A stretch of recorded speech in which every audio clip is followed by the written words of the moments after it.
This video is a short tutorial on using Excel to make plots. I have an Excel file open here. I have a little bit of data.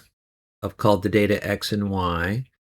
And what we're going to do is normally Excel comes up with this home toolbar. The way you get plots is you go to the Insert toolbar and charts are over here. There's two main kinds of charts I want to talk about today. One is line charts. These are all line charts. And the other is scatter plots or scatter charts. And that includes bubbles as well.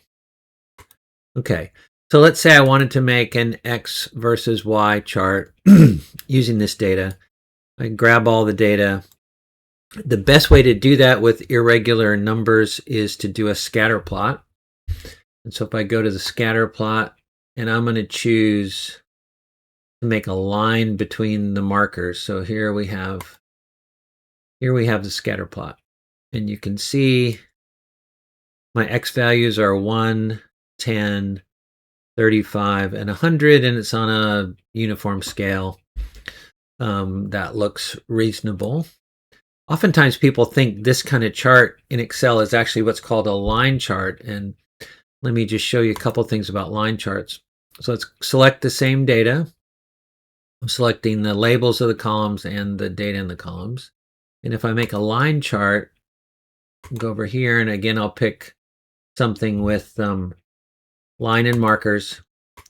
What Excel does is it interprets it as two Y value data columns. So the X is like, the age of somebody, and Y is the income or something. And then it just presumes you've got a certain number of data points. So it made two curves. That's typically not what we want. Usually we always have the first column is the X value, which we want to be on the X axis, and the second value is a Y column. This is Excel's default format. We can get around this by getting rid of the label in the first column. So the X column doesn't have a label now. If this is the way the data is, and this is what I want an X versus Y. So now when I do the exact same thing, but with the empty square up in the upper left corner, when I go Insert and make a line chart, then it makes X versus Y, okay? And you can see I have a X value of 1, 10, 35, and 100. Now, this is really what I'm wanting to show you is the difference between a scatter plot, which actually a scatter plot plots numeric values proportionally on systematic scales.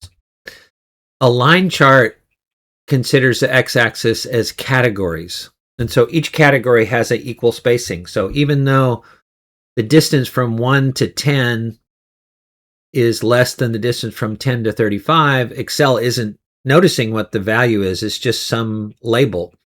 And so they're all equally spaced. So this is not how to make a numeric plot. However, if this were January, February, March, let's say, which is what your ERCOT data is, and average temperature 45, 60, 35. If I want to make that plot, if I try to do that, I want that to be a line chart because the labels are words and names of the category. Okay, so that's an appropriate thing for a line chart. If you're plotting data, like let's say this was an equation, actually this is an equation, y is a function of x, you'd want to plot it on a scatter plot. But if the x values are just categories, you want to use line charts. Now I want to do just a little bit of formatting here.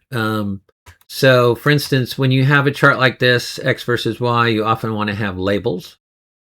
And sometimes you want to have, you see how the x-axis labels are over the top of the chart here. So let's double click on the x-axis, which I'll double click on one of the labels. And you can see it goes from 0 to 120 is the scale, and its major axis is every 20. And so that's all okay. Now what I want to do is I want to move the x-axis. And so actually I need to click on the y-axis.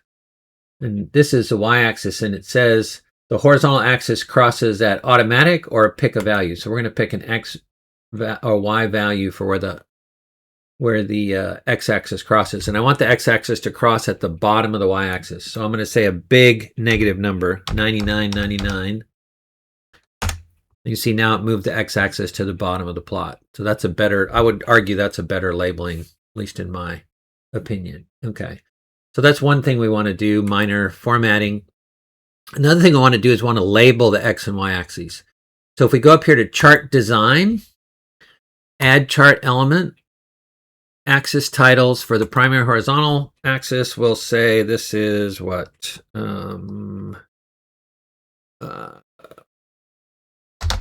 Distance from Austin. I mean, I don't know.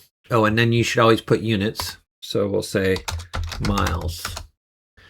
And then we want to add a y-axis title.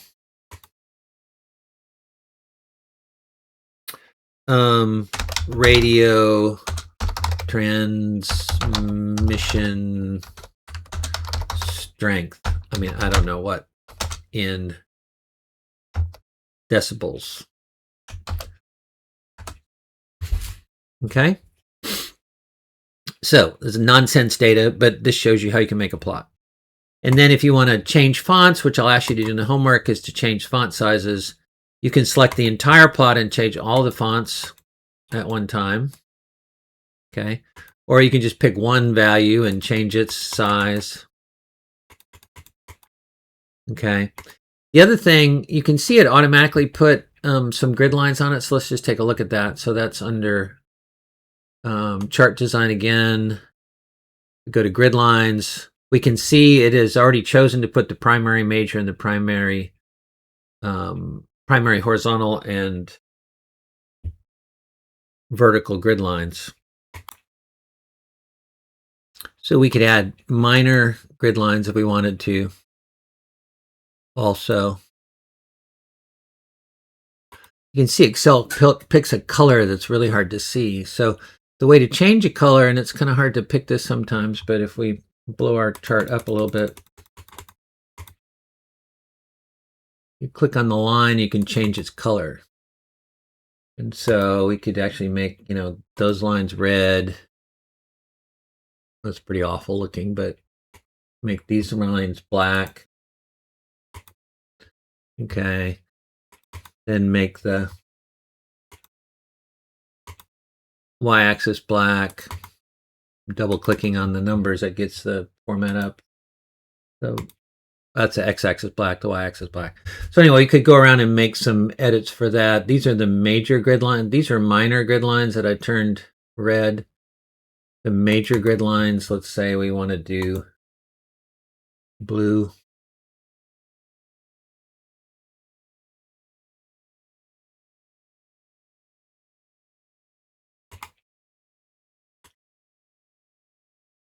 So anyway, that just shows you can go in and make these formatting changes, and shows you where to find those.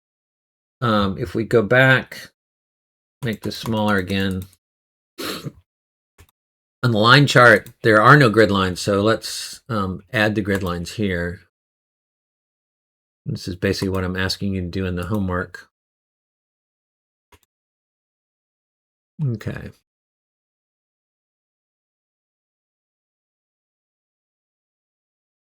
So there we go. Okay. And like I said, if you print these out, you probably wouldn't be able to see them. So I usually pick a darker gray.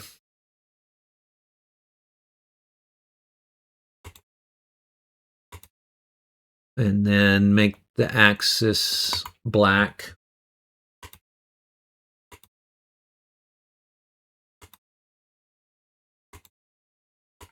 Okay, so that looks pretty good.